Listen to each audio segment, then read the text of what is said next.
Amerika Serikat atau AS dan pejuang asing lainnya memilih untuk pulang dari Ukraina usai kecewa dengan kurangnya senjata. Dilansir dari RT News, Minggu 29 Mei 2022, prajurit Amerika Serikat mengungkapkan tentang kekecewaan mereka kepada Washington Post. Dalam artikel tersebut, mereka yang diwawancarai mengeluhkan antara lain kurangnya peralatan dan senjata serta jalur komunikasi yang buruk. Salah satu pejuang yang setuju untuk berbicara dengan surat kabar itu meminta untuk disebutkan namanya hanya dengan nama depannya saja, Dakota, karena kekhawatiran akan keselamatannya sendiri dan keluarganya.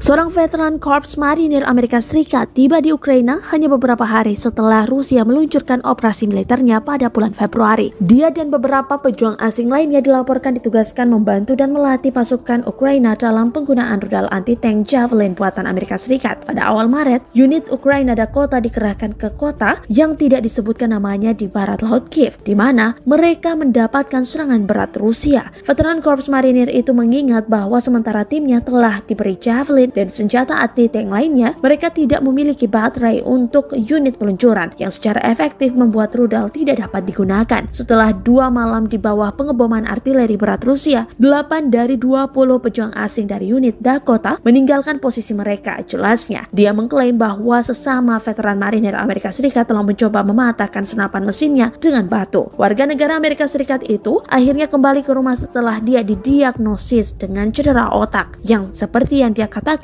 kemungkinan akibat dia terlalu dekat dengan penembakan.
Terima kasih sudah nonton.